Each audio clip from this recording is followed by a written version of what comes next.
Isang mapagpalang araw po sa ating lahat mga kaibigan.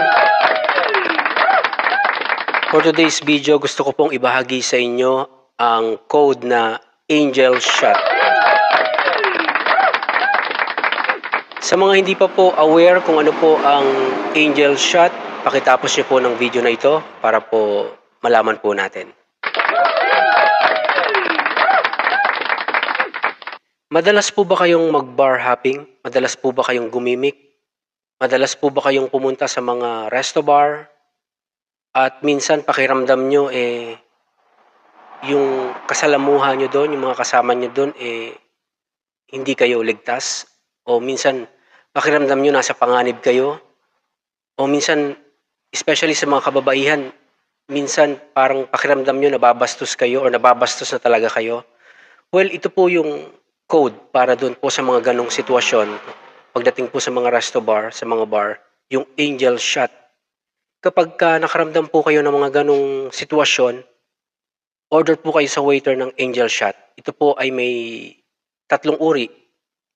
Angel Shot on the rocks, ibig sabihin po, kailangan mo ng taxi o sasakyan o Uber para papunta sa makaalis ka doon sa lugar.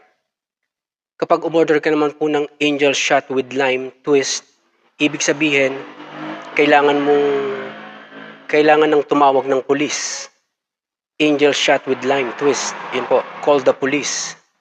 At kapag umorder ka naman po sa waiter ng Angel Shot straight up or neat, ibig sabihin po nun, kailangan mo ng escort palabas papunta sa iyong sasakyan. Ano po? So yun po yung mga code na kailangan yung gamitin kapag nandun kayo sa mga sitwasyon na nabanggit ko nung una. Ano po? Ulitin ko po. Angel Shot on the rocks, ibig sabihin po, kailangan mo ng sasakyan o kailangan mo ng escort papunta sa iyong sasakyan o magpatawag ng sasakyan. Angel Shot with lime or twist, ibig sabihin, kailangan ng tumawag ng pulis. Angel Shot straight up or neat, ibig sabihin, kailangan mo ng escort papunta sa iyong sasakyan, mga kaibigan. Yan po yung tatlong code na kailangan yung sabihin sa staff ng bar o sa waiter. Ngayon po, kung hindi pa kalat ang ganitong mga code at order kayo sa waiter na sinabi nyo Angel Shot, tapos medyo hindi pa siya aware yung waiter, isulat nyo po sa papel, sa tissue. Marami naman pong tissue sa mga bar.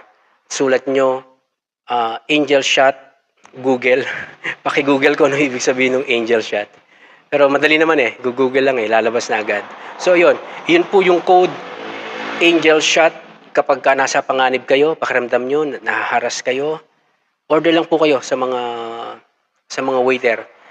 Actually po, sa mga ibang bar, aware na po yung mga staff nila pagdating sa mga ganyang code para po maiwasan yung gulo at syempre yung mga parokyano dapat safe talaga po. Ang layunin po ng konseptong ito ng Angel Shot, ito po ay nagmula sa Ask for Angela. Nagmula po ito sa Lincolnshire, United Kingdom noong 2016. Na ito po ay naglalayong maiwasan ng yung sexual assault at magbigay ng ligtas na kapaligiran sa mga pampublikong lugar. Ang layunin po ay bigyan ang mga individual ng isang tahimik at epektibong paraan sa mga panganib at sa mga nakakaalarmang sitwasyon. So, pag dumating po sa puntong kailangan nyo na nasa ganitong sitwasyon kayo, order po kayo ng Angel Shot, mga kaibigan.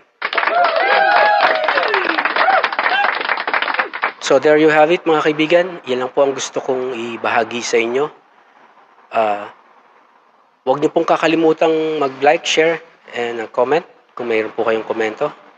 At kung gusto niyo po ng mga ganitong topic, please follow. Meron na rin po tayong YouTube channel, yung Nathan's channel follow na. At meron na rin po tayong Instagram, Nathan Banaria. Pakisundan na lang po, pakifollow na lang po, mga kaibigan. With that mga kaibigan, maraming salamat po. Follow na.